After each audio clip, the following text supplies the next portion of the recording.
100 रुपए का नोट है ना, ठीक है।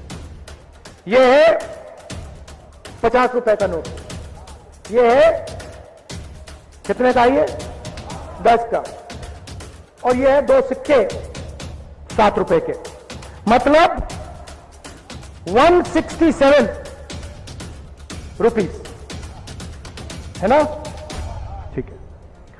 अब आप मुझे समझाइए 167 रुपीस टी वर्कर को मिलता है ना भैया, इससे क्या खरीदा जाता है, क्या मिलता है इससे? तो टी वर्कर को 167 और गुजरात के व्यापारियों को टी गार्डन।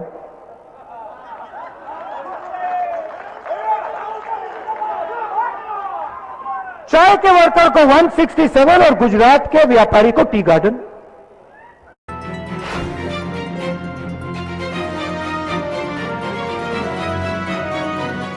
हमने ये गमछा पहना है, ये मैं आपको दिखा देता हूं, इस पे लिखा है CAA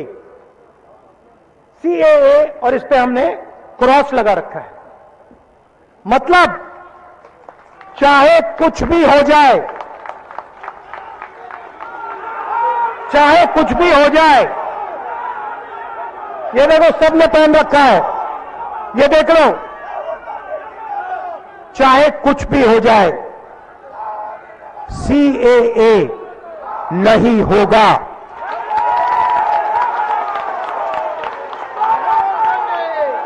हम दो हमारे दो अच्छी तरह सुन लो, नहीं होगा, कभी नहीं होगा।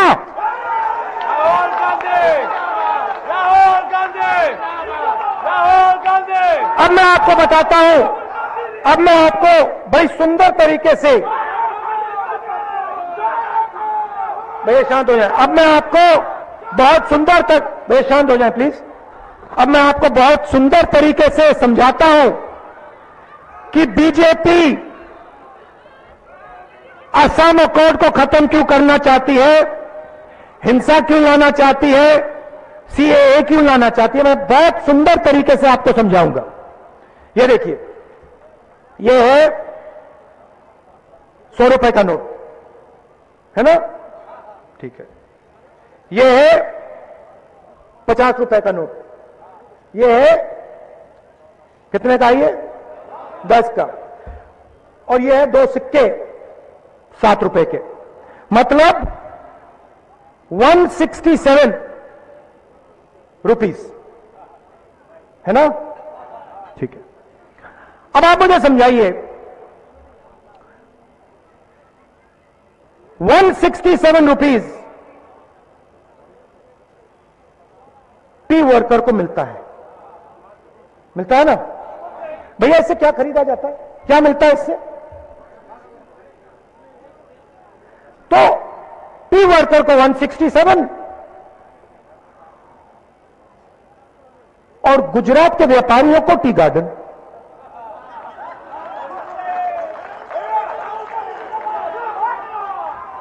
चाय के वर्कर को 167 और गुजरात के व्यापारी को टी गार्डन।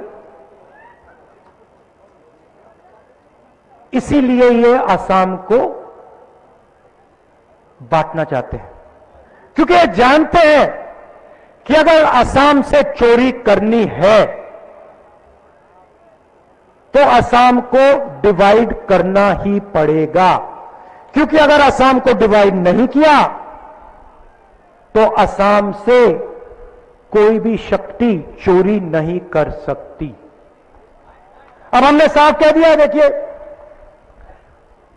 167 ये हुआ, ये क्या भैया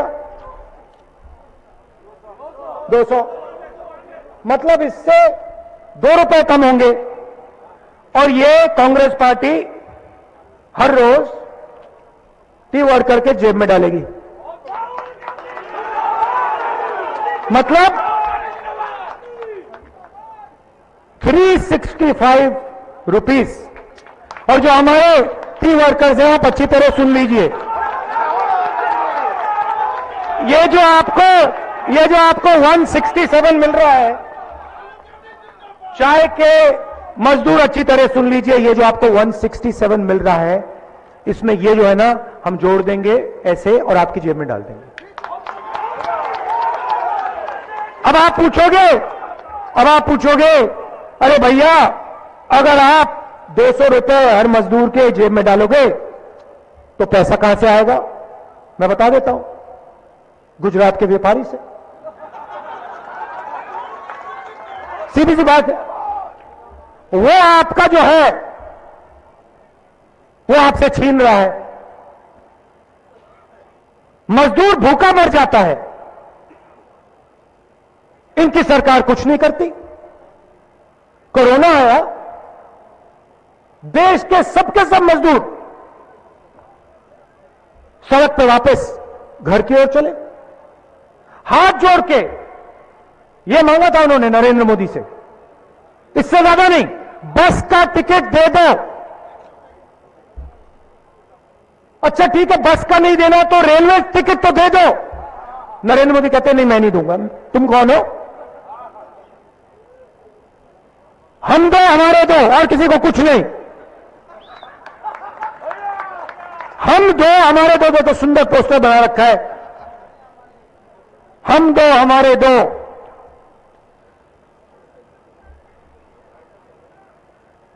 बाकी सब मर लो।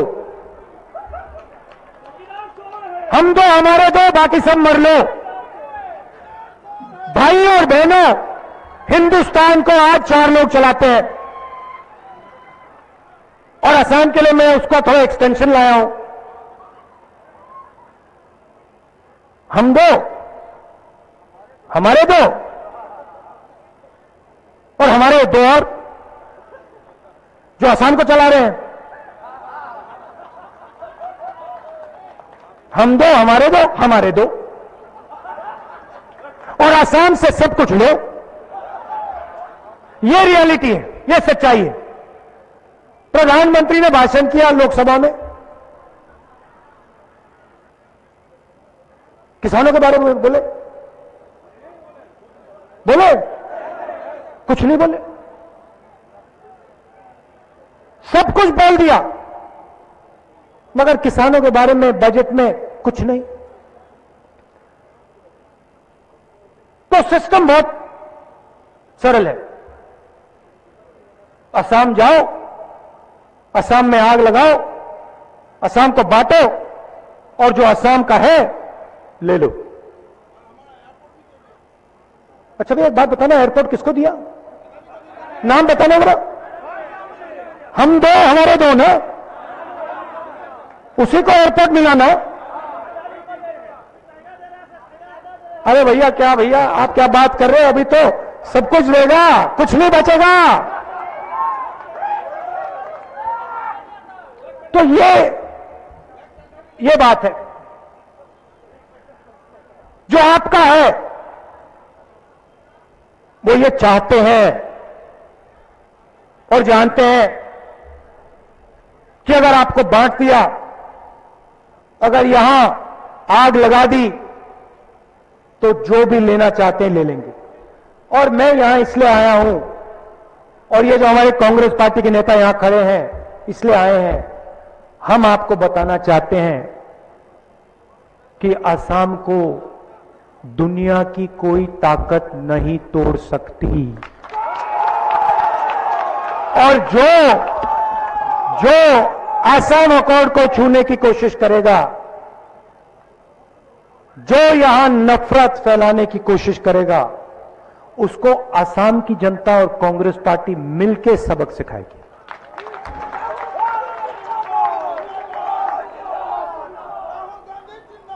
मैंने नोटबंदी की, जीएसटी की, कोरोना की थोड़ी सी बात करनी है, क्योंकि मैंने आपको असम के बारे में बताया, और जो असम में हो रहा है वो हिंदुस्तान, पूरे हिंदुस्तान में हो रहा है।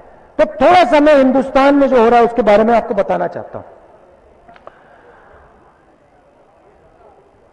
रोजगार हिंदुस्तान में छोटे बिजनेस, मिडिल साइज बिजनेस, किसान और छोटे व्यापारी तैयार करते हैं, पैदा करते हैं। बड़े बड़े उद्योगपति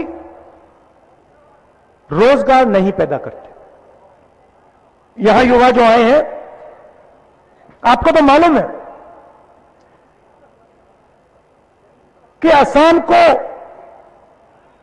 अगर हम असम की बात करें तो युवाओं के सामने सबसे बड़ा मुद्दा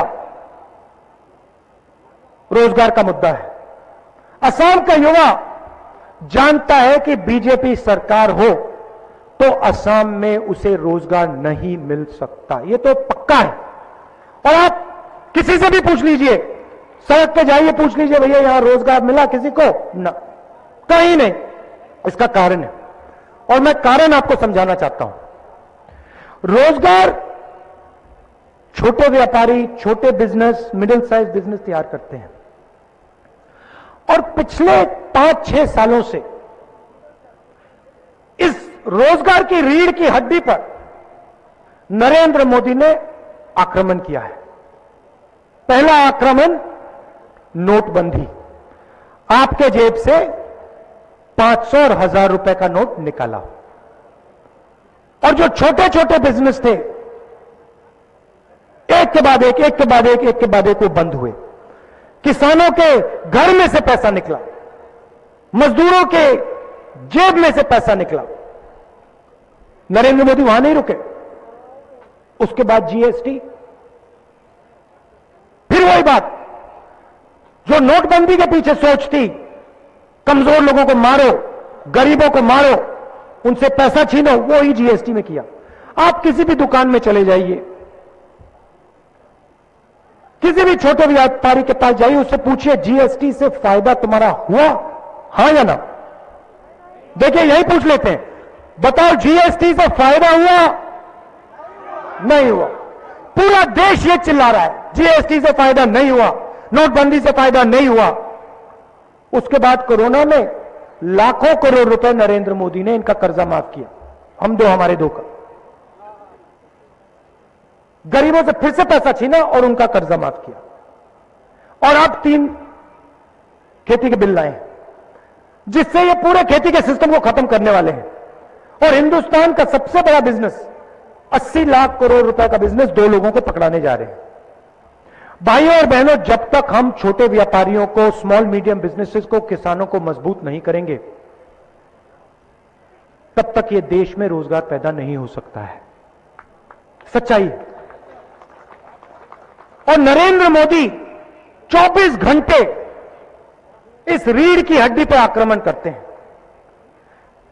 कांग्रेस पार्टी गरीबों की पार्टी है, कमजोरों की पार्टी है, किसानों की, मजदूरों की, छोटे व्यापारियों की, छोटे बिजनेस वालों की, मिडिल साइज बिजनेस वालों की।